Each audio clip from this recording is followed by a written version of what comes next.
The Anchor Hocking Glass Corporation brings you Crime Photographer.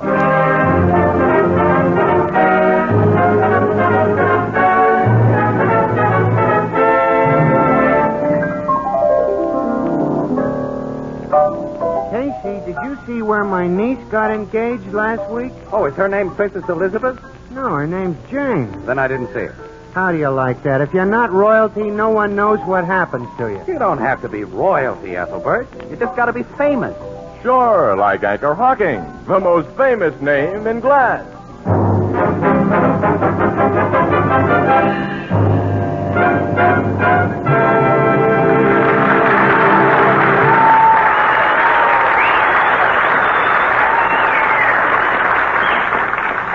Good evening, ladies and gentlemen. This is Tony Marvin. Every week at this time, the Anchor Hocking Glass Corporation of Lancaster, Ohio, and its more than 10,000 employees bring you another adventure of Casey, crime photographer, ace cameraman who covers the crime news of a great city. Written by Alonzo Dean Cole, our adventure for tonight, Self-Made Hero.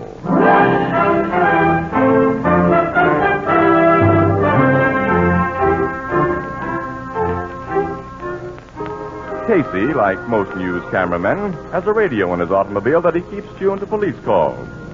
Tonight, as he and reporter Ann Williams drive leisurely toward the Express building after covering a routine assignment. Calling car 55. Car 55. Come in, car 55. Car 55, Sergeant Brannon. Brannon? Hey, we know Sergeant Brannon. He's a good pal of mine, Annie. I didn't know they had him on prowl car duty. Frisco. Report of shooting there. Proceed to shooting? alleyway on... Hey, wait a minute. It'll be repeated. Listen. Clark and Frisco. Report of shooting there. No further details. That is all. Oh, more Casey, like we're only a few blocks from there. Maybe there's a story. With pictures. Next stop, 12th Street. Between Clark and Frisco.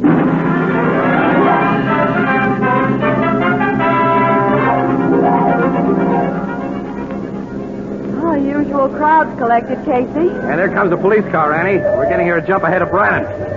Get out. Come on. Okay. All right, get back, you people. Get back. This ain't no Oh, circus. there's a patrolman over there, The young Casey. fellow beside him must have had something to do with the shooting. Why, he's just a tall, lanky boy, I said get Casey. back, everybody. That means you and this lady, mister. Hey, we're press officers. Oh, you're pressed, huh? Where's the car?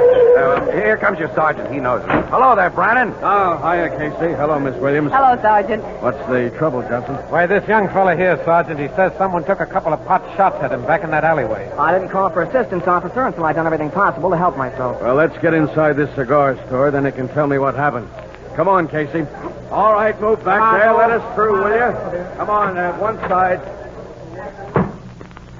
Now, then, let's have your story, Bud. What's your name? The name is Wellington Cliffside. Only one F in Cliffside. At present employed as junior pharmacist at Black's 10th Street drugstore. I see you carry a camera, Mr. Casey. Yeah. Well, anytime you say. I believe in cooperating with the newspapers. Now, wait a minute. I'm only a cop, but I still want to know what this shooting was about. Oh, certainly, Sergeant. Well, as I've already told Officer Johnson, during the past month I became suspicious of two men who've been making telephone calls from the drugstore. Mm-hmm. I made it my business to overhear parts of their conversation. And what I heard, Sergeant, convinced me that they are spies. Spies? Foreign agents. Well, they must have become suspicious of my suspicions. For tonight, they acted. Acted? Yes, sir. A few minutes ago, I was standing there at the corner waiting for a young lady of my acquaintance when these two men passed me. The two men have been making the mysterious phone calls, huh? Yes, sir. I saw them go into the dark, deserted alley back of us. I followed them. Now I know they meant to lure me to my death. But when I entered the alley... He says they grabbed him, Sarge. Let him tell the story, Johnson. Well, they seized me, Sergeant. One of them slashed at me with a knife. Oh, look, you can see the tears he made in my overcoat. There in the left sleeve, huh? Mm-hmm. And here in the front. The knife didn't get stuck into you yourself? No, I broke away, and they ran, with me in hot pursuit. Uh-huh. Then they pulled guns and started shooting. Their bullets missed you. I was lucky. I chased them to the end of the alley. With them shooting? I considered it my duty, Sergeant. Then what happened? Then I found that they disappeared. Probably into one of the buildings on this street. I knew I couldn't find them all by myself, so I yelled. Huh? I should say I shouted for assistance. This policeman came up and, well, he can tell you the rest. There ain't no rest, Sarge. Except I couldn't find no mysterious strangers around like this young fella described. Okay, Johnson. Did this guy show you where the shooting and stabbing took place in that alley? Yes, I did, Sergeant. I'll show you. You stay here. Roberts. Yes, sir? You keep Mr. Wellington Rockside company while I have a look around out here. Come on, Johnson, and show me. It's Wellington Cliffside, Sergeant. Okay, thanks. You're welcome. Well, Mr. Casey, I suppose you want to take some pictures of me for your newspaper. Yeah, I think they're worth a couple of pictures, fella. Hold up that overcoat sleeve to show the tear in it while I back off and get you in focus. All right. That's a terribly phony story that he told, Casey. Phonies can make good laugh copy, Annie. Kid's an amateur Dick Tracy. I'll hold out the front of my overcoat, too, Mr. Casey, so you can get a picture of the knife cut there. Yeah, that'll be fine. Okay, Wellington, now hold it. Thank you. Wellington, oh, let me through, please. Wellington. Myrna. Look at that girl, Casey. Bobby sucks. Oh, Wellington, they told me how those awful men had tried to kill you. Oh, you're not hurt. Oh, well, I got the best of them, Myrna. But you can see what they did to my coat. Wellington. Oh, isn't it lucky you had on your old one? Excuse me, Mr. Cliffside. Is this the young lady you were waiting for? Yes, Mr. Casey. Miss Williams, Mr. Casey, this is Miss Myrna Adams. Mr. Casey is on a newspaper, Myrna. He's just been taking pictures of me. Oh, how nice. How do you do, Miss Adams? I knew all about those spies Wellington was after, Mr. Casey. I was the only one he told about them.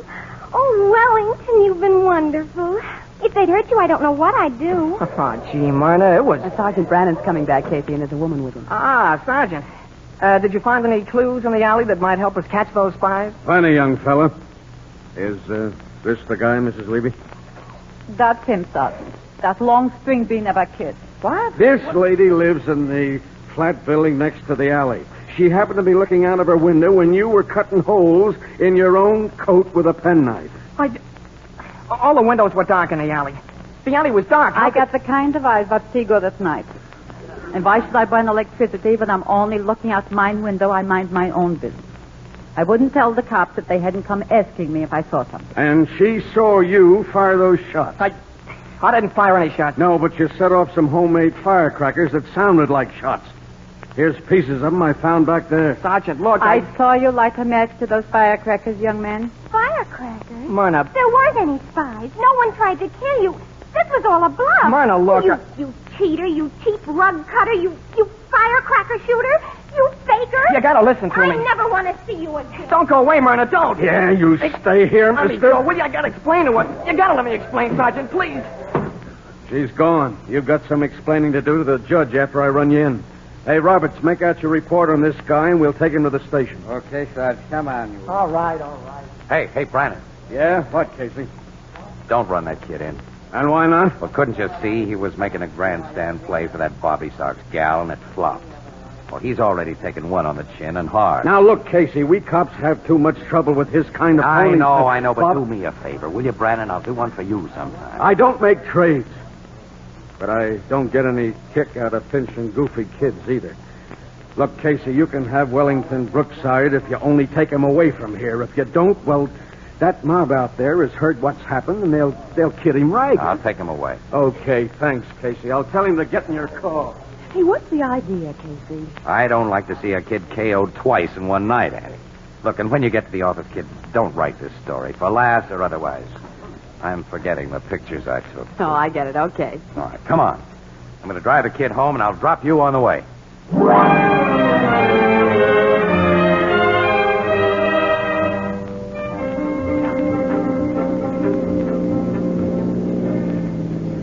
Well, here you are, Annie. Okay. So long, Casey. Goodbye, Wellington. Goodbye, Miss Williams. See you in a little while, Annie. Okay.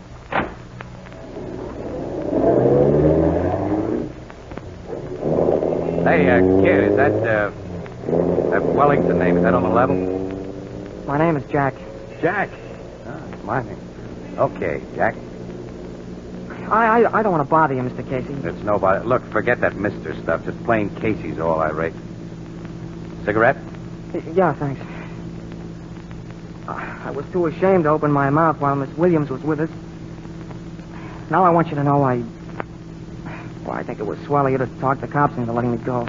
Sergeant Brannon was only looking for an excuse not to run you in. He's a regular guy. I deserve to be run in. I must have been crazy to think I could get away with what I tried to do. Well, all of us are a little nutty at times, I guess. We get over it, though. Here's some matches for that cigarette. Huh? Oh, thanks. Pretty kid, Miss Adams. Yeah. You like to tell me about her? Often does a guy good to get things off his chest. Yeah. Mr. Casey, I've got a bum back. You got bum back?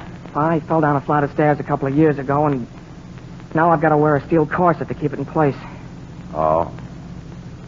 Well, your bum back and a steel corset have anything to do Everything. with You see, Myrna, Miss Adams admires guys who do things. You know, like Clark Gable and Gary Cooper in the movies. Oh, I see. Yeah. Well, I told her about my bum back, but I said it got hurt while I was playing football. I said I'd been a star halfback in high school. Then she found out I've never been a good enough athlete to even get on a girls' softball team, and that I just stumbled over my own feet going downstairs. Since then, she hasn't believed anything I've told her, except for maybe a minute tonight before the cops called my bluff. She thinks I am, well, just what I am. Big, skinny clown who can't do anything regular guys can do. That's out of my own imagination. Maybe if somebody talked to Myrna, she might look at things a little differently. Miss Williams might do that. No, Miss Williams is another girl. She couldn't do any good. Oh, you might, though. Me? Yeah, she respects old guys. Old? Well, I don't mean you're so very old, but you must be all of 30. Yeah? Pretty ancient, huh? And you're in the newspaper racket. You must know cops and murderers and... Gee, I bet you've even talked to G-men and movie stars. Oh, Myrna will think you're almost as important a guy as Clark Gable or even Humphrey Bogart. Oh, now, wait. She'll listen to you, Casey. Will you go to her and explain that I'm not just a heel? Now, listen, Jack, Oh, please, Casey. Well, okay, fella. Oh, gee. Thanks.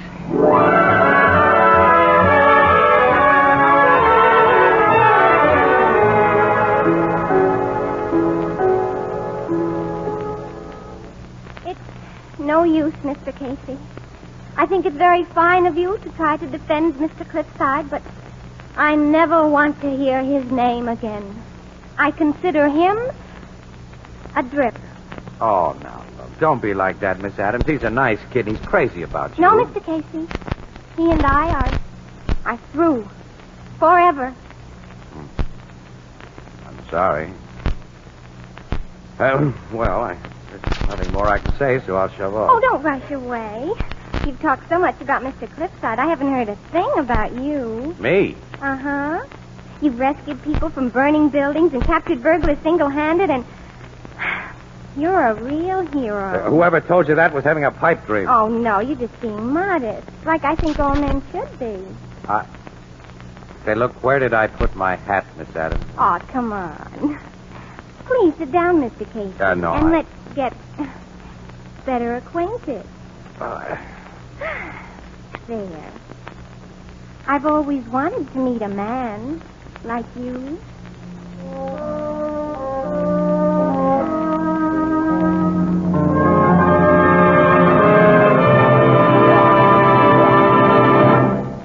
We'll continue in just a moment. Good evening, Dorothy. Hello, Tony. What's our subject tonight? Pie plates. Pie plates. Mm-hmm. Pie plates. Not ordinary pie plates, but a new kind of pie plate. The biggest bargain in years. Why, it's made of glass. Well, this is the Anchor Hocking program, and this new Fire King oven glass pie plate is something special. For instance? It bakes pie you can be proud of, not once in a while, but every time. Crusts are light, fluffy, and well-browned and never scorched.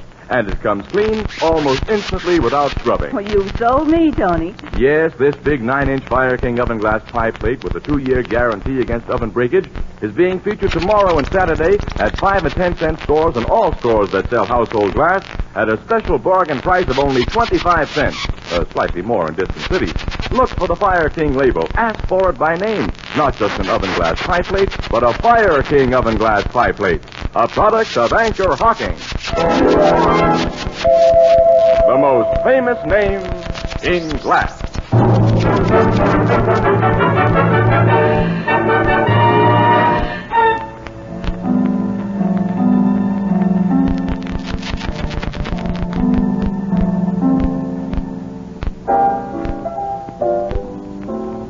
Give me a cup of black coffee, Ethelbert. Okay, Casey. You want one, Miss Williams? No thanks, Ethelbert.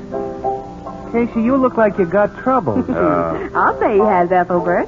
In a neat red-headed package, trimmed with short skirts and a pair of bobby socks, a hero worship complex, and a very unbashful personality. It isn't funny, Ann.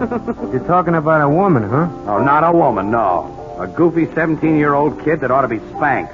Wish I had the nerve to do it. She's developed a crush on Casey. Phones him at the office several times a day and waits for him on the street so she can gaze at him and sigh. Casey, how did you get yourself into anything like that? You ain't no cradle snatcher. Ethelbert, all I did was to call on her one afternoon last week in order to try and square something for somebody else. She isn't the girl that Cliffside kid set off the firecrackers on account of. That's who. Huh? But Cliffside doesn't know yet that Casey squared things so beautifully. Will you get it, Walter? I put off telling him that she won't listen to anything that I say in his favor because, well, he's miserable enough as it is. You know, he phones me a couple of times a day, too, Ethelbert, to ask how I'm making out with her. I can't stall him much longer. Oh, I must have been nuts to get myself mixed up in something like this. Telephone for you, Mr. Casey. What? Who is it? Mr. Cliffside. I thought I was about due for my nightly call from him. He's probably been trying to get me at the office. Well, since you can't help him, you better stop stalling and tell him the truth, Casey. Oh, I can't, Annie. Excuse me. You know, Miss Williams, Casey sure has a talent for getting himself into situations that ain't too easy to get out of. Hello? Casey? Yeah, Jack, how are you, fella? Casey, I've just learned the truth Huh? about you and Myrna. What do you mean? I met her on the street a while ago. She told me nothing could ever be fixed up between her and me, and that she was in love with you. Now, listen, That's kid. a swell stunt you pulled. Kidding me into thinking you were my friend and then double-crossing me. Listen to me, I've will listened to you long enough. I called up now to let you know that what you've done is the last straw.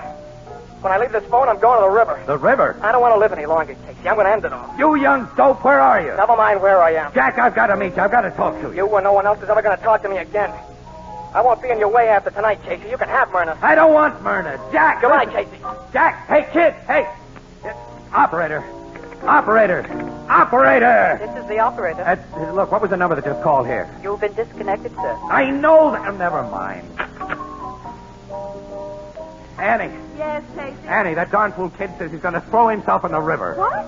The way he sounded, I don't think he's bluffing. We got to stop him, Annie. You know where he is? No, but there's only one place that kid had picked for a suicide, the cliff at Rocky Point. You mean the place they call Lover's Leap? Yes. Oh, but Casey, that's way I out know on the how far it is, Annie. But he wasn't calling from around there because there isn't a public telephone within a mile of the place. You'll have to reach it by bus, but we've got a car. Look, Annie, I may need you to convince him that I'm not trying to steal his Myrna. Come on.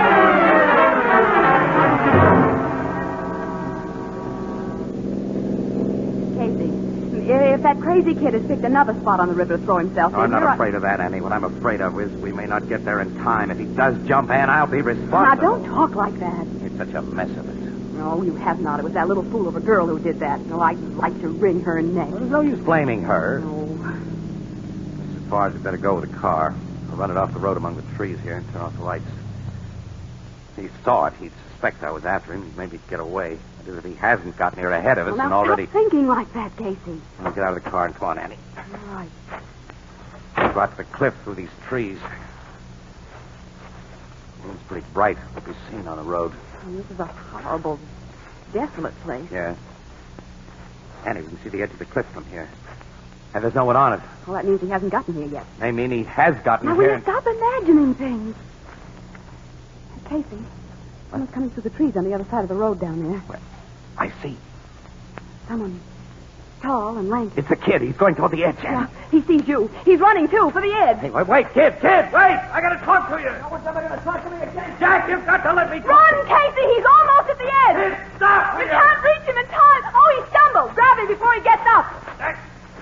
I got it. Let me go, will you? If he hadn't stumbled, he's only a few feet away from the ledge. Young fella, for the scare you've given us, I ought to knock your teeth out. Why don't you stop me? What do you care what happens to Well, me? he shouldn't care. Can't you realize that Casey's only interested in Myrna because, well, he was trying to help you? And let this sink in. If I weren't sure that he couldn't have any romantic notions about a child like your Myrna, I wouldn't be here with him. You mean I mean, that you're Casey's real girlfriend, Miss Williams? Right. Well, use your own judgment, if you have any. I should have figured that. I'm sorry, Casey. Well, okay, kid. Now, we're taking you back to town. We'll cut through these woods to the car. All right. I can't stop you from taking me back, but I still don't want to live, Casey. While I was wrong about you, I wasn't wrong about having lost Myrna.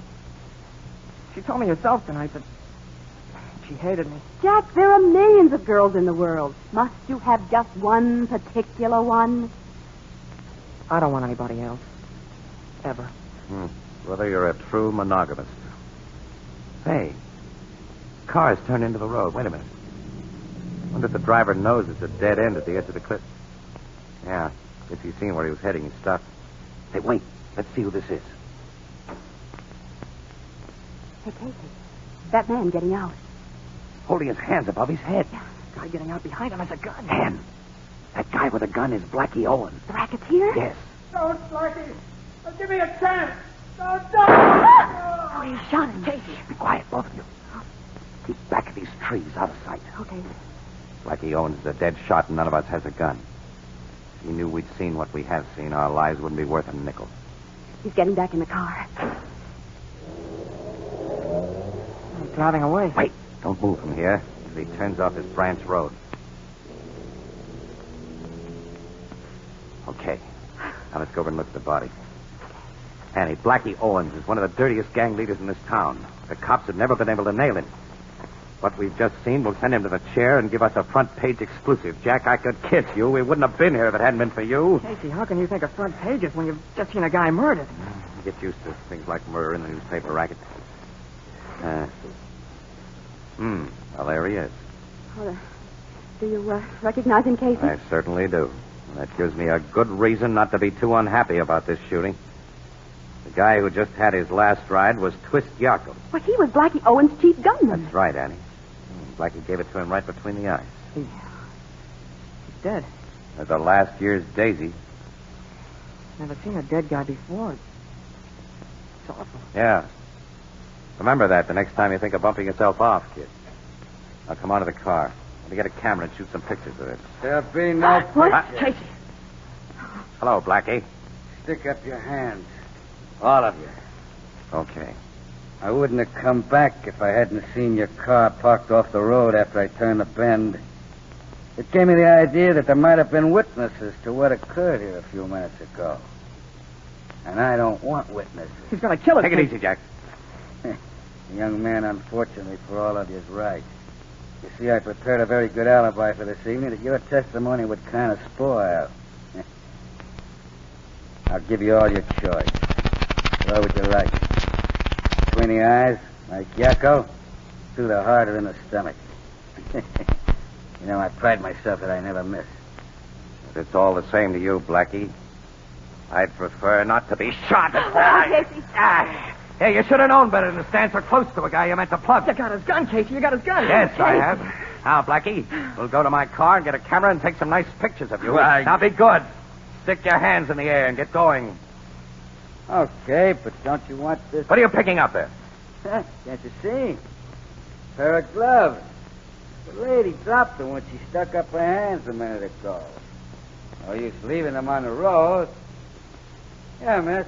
Oh, yeah, they are my gloves. Hey, Casey! He's grabbed Let it. her go! Drop that gun you took from me, Casey. If you try to shoot it, you'll have to shoot through this same first. He's holding her in front of him. Go, let me go! I always carry two gats, and you gave me a chance to get the second one, Sap. Go. Now drop that rod or I shoot this game. Go on. Drop it. You win, Blackie. I thought I would. Now get over there with your friends, all lady. I want to see you all in line like clay pipes in a shooting gallery. You're going to be first, kid. Me? Yeah. And you get it in the belly. Jack! Killed him! Yeah, that's right. Guess I'll save you to the last, Casey. Lady, you're next. I'm going to make this shot precise. Right between the eyes. Those shots! Blackie's fallen. I got him, Casey. I got him, Miss Williams. Jack, you shot him. The bullet he shot at me hit the steel of the corset that I wear for my back. I glanced up, but I pretended I was dead, and I fell close to the gun he made you drop, Casey. I've never shot anyone before. Boy, I'm glad you shot somebody this time, kid. I am a hero. I am a hero.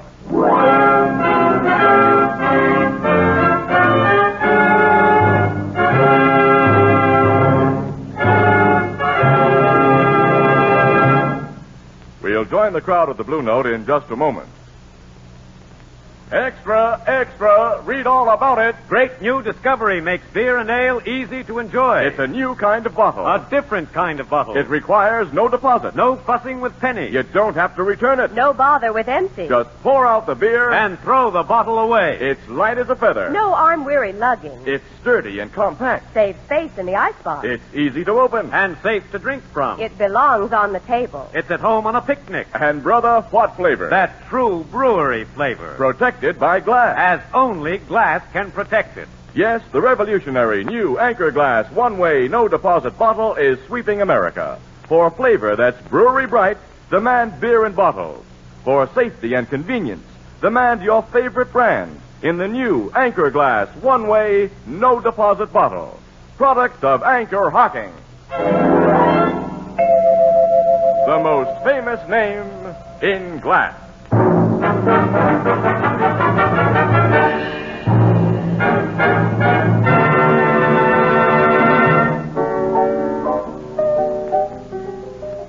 Hey, Casey, didn't you and Miss Williams kind of overdo that stuff about Wellington Cliffside in this morning's paper? No guy's ever been that much of a nature's noble man. Boy, you'd have thought he was if you'd been there, Ethelbert. I'm standing in our exact spot. Well, maybe you're right. How did it go down with his girlfriend, who wanted to be Casey's girlfriend? Huh? Swell. She was barely civil to me when I saw her today with Jack. I understand they're engaged, too. Well, as my sister Edna says, quote, the only thing wrong with the younger generation is that it grows older. Unquote. What does that mean?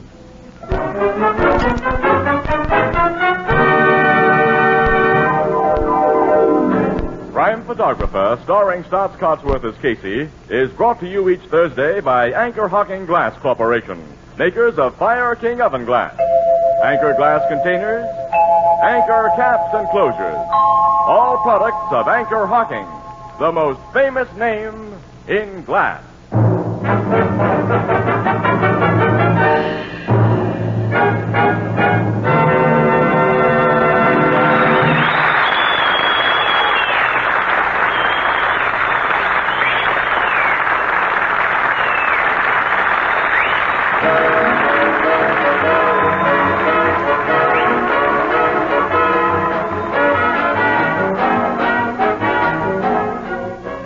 Crime Photographer is directed by John Dietz. The original music is by Archie Blyer, and the program features Miss Jan Miner as Anne and John Gibson as Ethelbert. The part of Jack Cliffside was played by Jack Grimes, and Herman Chittison is the Blue Note pianist. This is Tony Marvin saying goodnight for the Anchor Hocking Glass Corporation of Lancaster, Ohio, with offices in all principal cities of the United States and Canada. Thursday night on CBS is the biggest show in town, so stay tuned for exciting dramatizations on Reader's Digest Radio Edition, which follows immediately over most of these stations.